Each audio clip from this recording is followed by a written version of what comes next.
Salam, Bapak Ibu Saudara yang terkasih dalam Tuhan Yesus Kristus. Saya akan menyampaikan firman Tuhan yang tertulis dalam Yohanes pasal 12 ayat 12 sampai ayat yang ke-15. Sebelum saya menyampaikan firman Tuhan, mari kita bersatu di dalam doa, kita berdoa. Terima kasih Tuhan buat kebenaran firman-Mu. Urapi kami dengan kuasa Roh Kudus-Mu agar kami dapat mengerti akan kebenaran firman-Mu. Dalam nama anak-Mu Tuhan Yesus Kristus kami telah berdoa. Amin.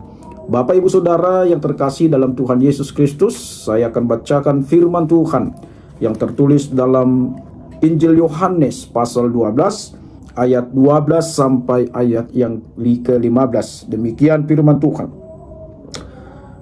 Keesokan harinya ketika orang banyak yang datang merayakan pesta mendengar bahwa Yesus sedang di tengah jalan menuju Yerusalem, mereka mengambil daun-daun palem dan pergi menyongsong dia sambil berseru-seru, Hosana, diberkatilah dia yang datang dalam nama Tuhan, Raja Israel. Yesus menemukan seekor keledai muda, lalu ia naik ke atasnya seperti yang tertulis, jangan takut hai putri Sion, lihatlah rajamu datang duduk di atas seekor anak keledai. Bapak Ibu Saudara yang terkasih dalam Tuhan Yesus Kristus, perjalanan Yesus ke Yerusalem merupakan bagian dari misi Allah untuk menyelamatkan manusia. Kedatangan Yesus ke Yerusalem sering diceritakan ataupun diperdengarkan kepada kita itu saat Minggu Palmarum. Setiap tahun kita dengarkan momen Yesus masuk ke Yerusalem yang identik dengan daun palem yang adalah lambang keadilan, kebaikan, dan kebijaksanaan. Yesus datang untuk siap menderita, yang diawali dengan permulaan terhadap pribadi Tuhan Yesus, ya, dengan memuliakan pribadi Yesus dengan mengatakan Hosana, diberkatilah dia yang datang dalam nama Tuhan. Yerusalem adalah kota yang penuh memori sejarah, kota suci orang Yahudi. Pada waktu itu orang Yahudi datang ke Yerusalem untuk merayakan Paskah.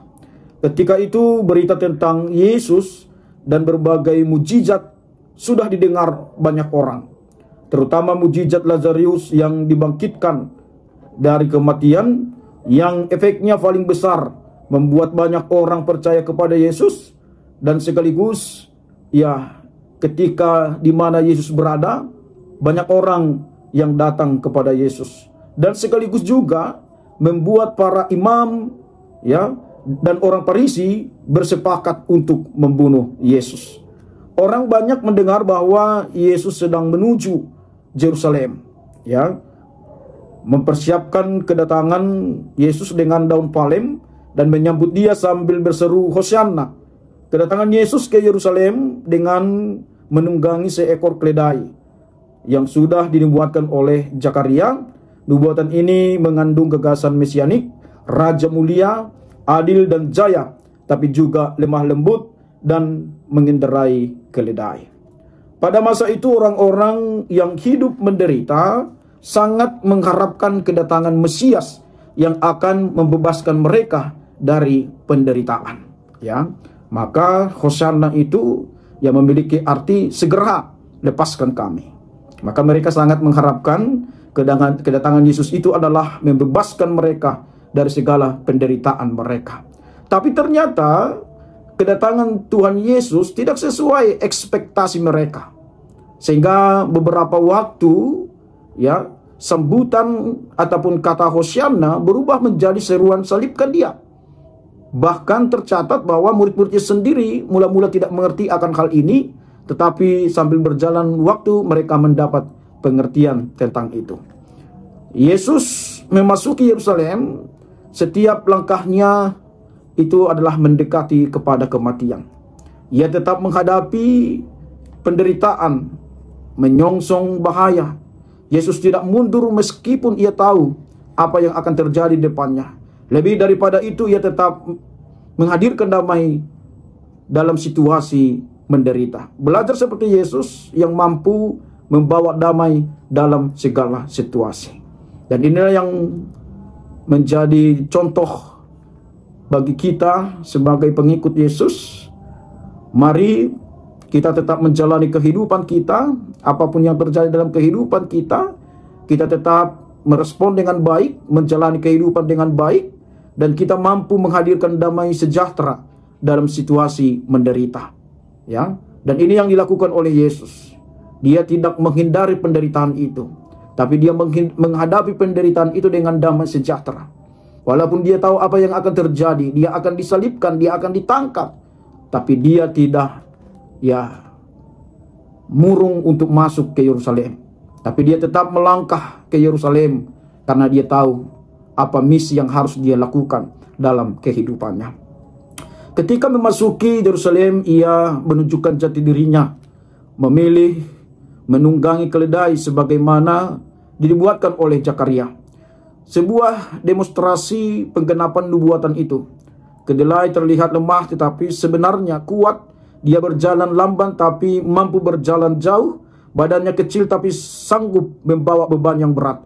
Bukan hewan atraktif tapi produktif. Yesus datang sebagai Mesias yang rendah hati, menanggung beban dosa umat manusia. Ya, perbuatannya besar dan ajaib. Maka saudara yang terkasih, ini semua dilakukan oleh Tuhan Yesus adalah untuk menanggung segala dosa kita, menebus segala dosa kita, sehingga kita menjadi orang yang dimerdekakan di dalam Yesus Kristus. Maka penderitaan itu sudah dialami oleh Yesus karena upah daripada dosa, dan kita sebagai orang yang percaya kepada Yesus, kiranya jangan menyia-nyiakan pengorbanan Tuhan Yesus kepada kita. Dia mau menderita asalkan kita bahagia. Dia mau menderita asalkan kita menerima keselamatan. Dan inilah rancangan yang terindah yang Tuhan berikan dalam kehidupan kita. Minggu Palmarum mengingatkan kita bahwa Yesus adalah Raja. Ia adalah pemilik otoritas utama dalam hidup kita. Maka kita adalah milik Tuhan. Dialah yang memiliki kita secara otoritas. Maka mari kita serahkan kehidupan kita untuk percaya kepada Yesus dan melakukan segala apa yang diperintahkan oleh Tuhan Yesus. Walaupun banyak tantangan yang kita hadapi, tapi kita tidak menyerah. Seperti para teolog mengatakan, makin dibabat makin merambat. Dan ini adalah suatu kekuatan bagi kita. Ini adalah suatu pengharapan bagi kita, bahwa kita yakin tidak ada yang bisa menghambat kerajaan Allah, dan tidak ada yang bisa menghambat pemberitaan firman Tuhan. Maka sebagai orang percaya jangan takut, jangan malu, dan jangan kecewa kepada Tuhan. Kita yakin Tuhan kita adalah Tuhan yang selalu memperhatikan kita. Pujian dan sorak-sorai bagi Tuhan jangan seperti udang di balik batu.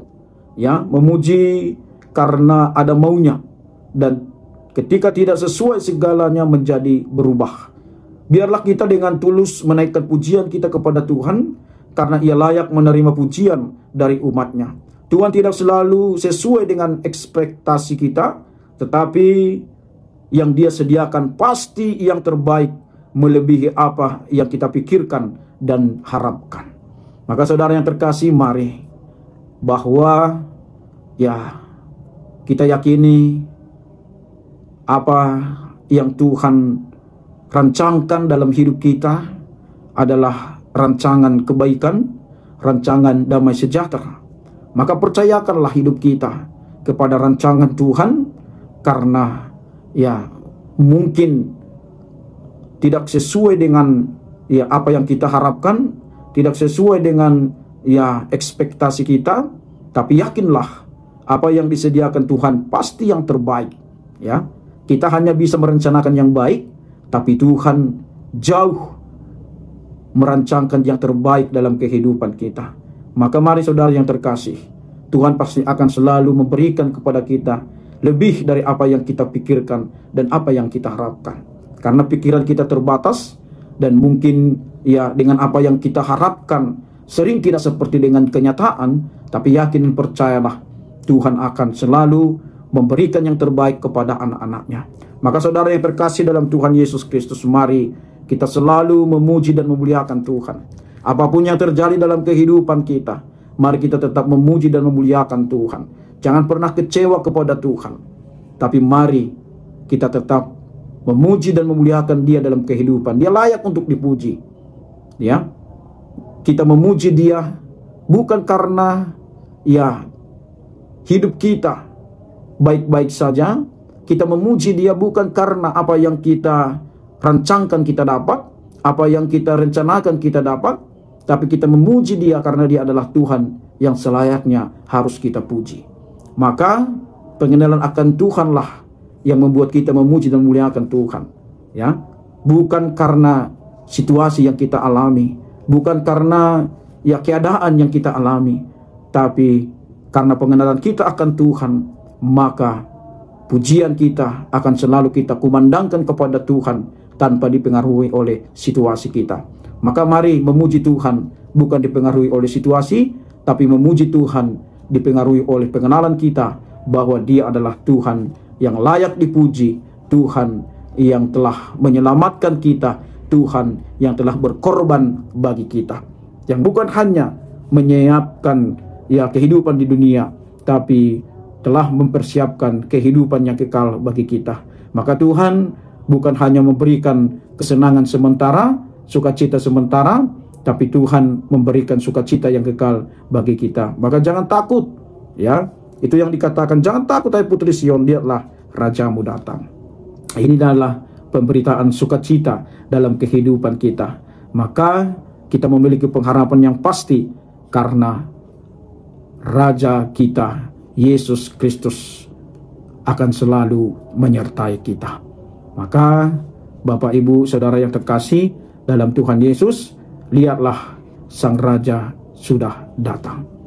Maka sambutlah Dia dengan iman percaya, sambutlah Dia dengan pengenalan akan karyanya, sehingga ketika kita memahami, mengenali dan merenungkan segala karyanya, maka sesungguhnya sukacita kita adalah ketika kita memuji dan memuliakan Dia.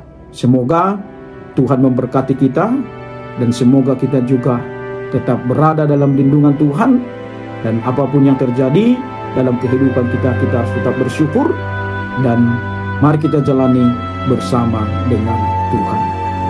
Shalom.